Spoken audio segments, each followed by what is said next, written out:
মায়ের ফুসফুস ক্যান্সারের চিকিৎসা করাতে বরিশাল থেকে ঢাকায়। সেখান থেকে গত 2 ফেব্রুয়ারি নিখোঁজ 11 বছর বয়সী কিশোরী আরাবী ইসলাম সুবা। এ ঘটনায় দেশ জুড়ে রীতিমতো তোলপাড় সৃষ্টি হয়। অভিযানের নামে পুলিশ অবশেষে টানা 2 দিনের চেষ্টার পর নওগাঁ থেকে উদ্ধার হয়েছে ওই স্কুল ছাত্রী। এরপরে বেরিয়ে এসেছে পালানোর পেছনের তথ্য। আরও জানাচ্ছেন সহকর্মী শাহাদাত রিফাত। টিকটক থেকে ছবির এই যুবকের সাথে পরিচয়। বেশ কিছুদিন অনলাইনেই চলে তাদের কথোপকথন। পরে মায়ের চিকিৎসার জন্য বরিশাল থেকে ঢাকা এসে ওই যুবকের হাত ধরেই পালান 6ষ্ঠ শ্রেণীর স্কুল ছাত্রী আরাবী ইসলাম সুবা।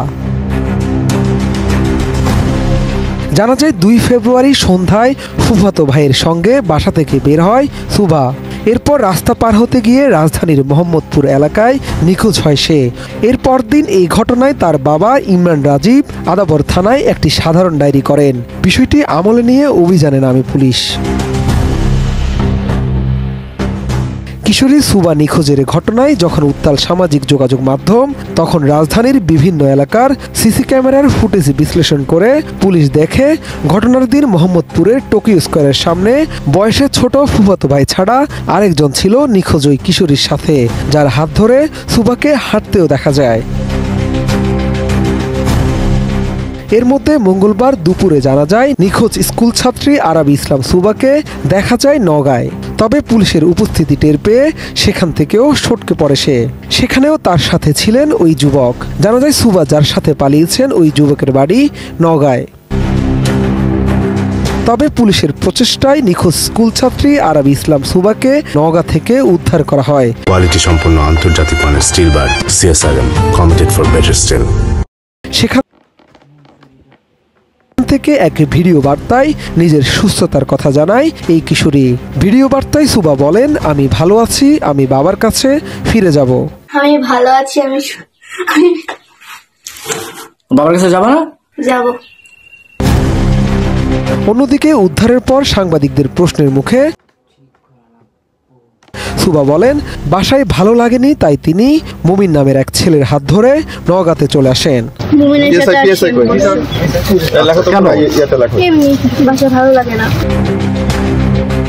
এই কিশোরী আরও জানান, মুমিনের সঙ্গে টিকটকেই পরিচয় হয়েছে তার। এরপর ঢাকা থেকে বাসে চড়ে নওগাঁতে আসেন তারা। ওর সঙ্গে কিভাবে পরিচয়? টিকটকে। কবে থেকে নাকি? 2 বছর। সুভাকে উদ্ধারের বিষয়টি নিশ্চিত করে পুলিশ জানায়, নিখোঁজ কিশোরীর পরিবারের লোকজন নওগাঁয় পৌঁছালে তাদের হাতে হস্তান্তর করা হবে তাকে। 11 বছর বয়স হলে তার মতামত দেওয়ার সক্ষমতা থাকে না। আমরা করব, যেহেতু মেয়ে হেফাজতে আছে ছেলের বাড়িতে, মেয়ের পরিবারের লোকজনও যাক, আমাদের পুলিশ তো আছে, উভয়ে বসে আমরা আইনানুগ যেটা সঠিক ব্যবস্থা নেওয়ার দরকার সেটাই আমরা নেব। অভিভাবকদের খামখেয়ালিপনায় এমন ঘটনা ঘটছে, যা থেকে মুক্তি পেতে বাবা মায়েদের আরও সচেতন হওয়ার আহ্বান পুলিশের। প্রত্যেক বাবা মায়ের প্রতি আমাদের অনুরোধ থাকবে যে আপনাদের সন্তানরা কোথায় যাচ্ছে, কিভাবে যাচ্ছে, কি করতেছে, আপনারা এটা সব সময় সর্বদা খোঁজ রাখুন। আর যদি কোনো সমস্যা মনে হয় সাথে সাথে দেরি না করে পুলিশকে জানান, পুলিশের সহযোগিতা নেন, এবং ডাক্তার এবং পুলিশকে কোনো তথ্য জানাতে দয়া করে ভুল করবেন না।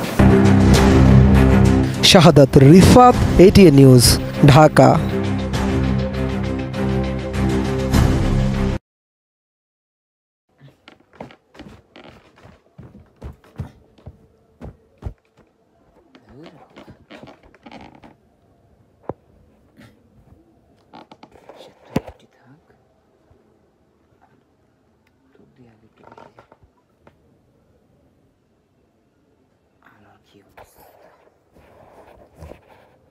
হাই, কি অবস্থা? কেমন আছো সবাই? আশা করছি ভালো আছো। আমিও ভালো আছি। দেখছি 4 পোকা আছে নাকি? বাবা 4 পোকা, চমকে আছো? দেখা যাচ্ছে না? জীবন করিয়া লক্ষ্মী 4 পোকা বাবা আচ্ছা শোনা, আমি নাই আজকে আমাকে ক্ষমা করে দিয়েছি এরা, কেন আমি আজকে ক্ষমা হলো নাই। মুখটা দেখে ভালোই লাগছে। আচ্ছা ভালো করে দেখতে কেমন দেখা যায়।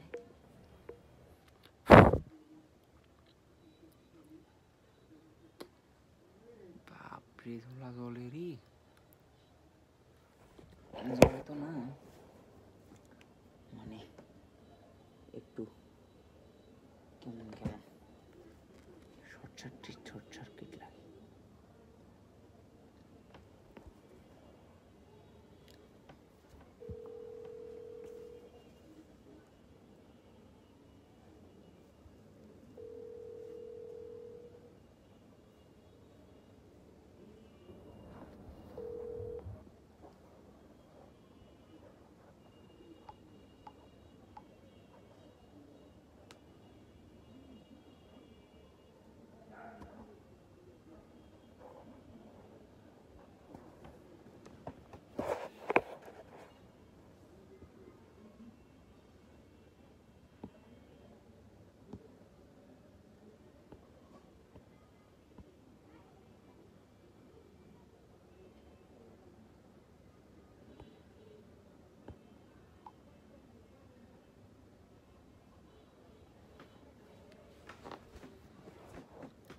तुमसे मिला